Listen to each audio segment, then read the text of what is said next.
जय श्री राम। अशोक वाणी मंत्र में आप सभी लोगों का हार्दिक स्वागत है। आज हम इस वीडियो के माध्यम से सबसे पहले आप सभी लोगों को नमन करते हैं। जैसा कि हम धार्मिक ग्रंथों के अनुसार जानते हैं कि सभी देवताओं में भगवान विष्णु, मनुष्यों में ब्राह्मण और समस्त आभूषणों में चूड़ामणि श्रेष्ठ है।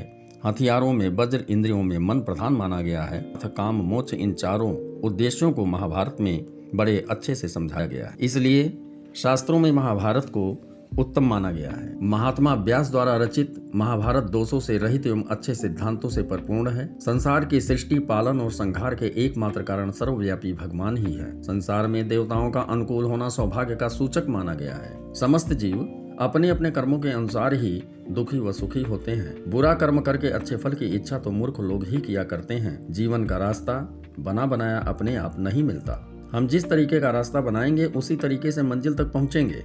जिस प्रकार से ब्राह्मण का ब्राह्मणत्व सत्य के पालन में ही होता है, ब्राह्मण कहलाने वाले को सत्य की रक्षा करने में ही भलाई है। सत्य की रक्षा से धर्म में कोई बाधा नहीं पहुंचेगी। काम, क्रोध, मोह, लोभ ये सभी जीव के सबसे बड़े शत्रु हैं। इसलिए इनसे सावधान रहना। यह शरीर एक बड़ा नगर है। समझ ही चार दीवारी है, चमड़ा ही दीवार है, हड्डियां खंभे हैं जिस पर मांस और रक्त का लेप चढ़ा हुआ है। इस नगर में 9 दरवाजे हैं। नस और नाड़ियां इसे चारों तरफ से घेर रखे हैं। जीव ही इस नगर का राजा है। इस राजा के 2 मंत्री भी हैं, बुद्धि और मन। ये दोनों आपस में कट्टर विरोधी हैं। आपस में बैर निकालने के लिए हमेशा प्रयास करते रहते हैं। इस जीव रूपी प्राणी के 4 शत्रु भी हैं, काम, क्रोध, लोभ और मोह। जब जीवात्मा उन 9 दरवाजों को सावधानी से बंद करके रखता है तभी उसकी शक्ति सुरक्षित रहती है और वह जीवात्मा निडर बना रहता है। यदि वह इन दरवाजों को खोल कर रखेगा तो राग, मोह, लोभ और क्रोध ये दुराचारी शत्रु उस पर आक्रमण कर देंगे। मनुष्य की स्मरण शक्ति को नष्ट करने लगते हैं। ज्ञान से ही अच्छे मार्ग का रास्ता बनता है। वाणी में शुद्धता और सफाई होनी चाहिए। जीवन में विपरीत परिस्थितियां अनेकों बार आती हैं। शोक और खुशी के वश में न होना ही ज्ञान का फल समझना चाहिए। धन, वीरता और तपस्या के कारण कभी घमंड नहीं करना चाहिए। इसका दुरुपयोग नहीं होना चाहिए।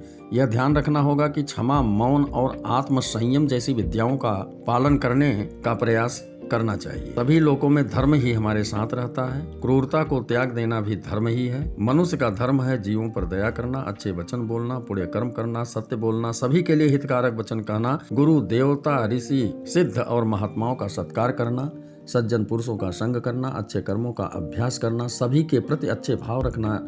इसी प्रकार जितने भी उत्तम धर्म से संबंध रखने वाले कार्य हैं, इन सब का पालन करने वाले मनुष्य को पुण्यात्मा कहा। पीड़ित प्राणियों को दुख से मुक्त करके उन्हें शांति प्रदान करने से जो सुख मिलता है वह मनुष्यों को स्वर्गलोक अथवा ब्रह्मलोक में भी नहीं मिलता। सत्य, सरलता, तपस्या, दान और दया से सर्वदा युक्त रहना चाहिए। जिस राज्य में प्रजा तपस्या करती है उस राज्य का राजा भी तपस्या के अंश का भागीदार होता है।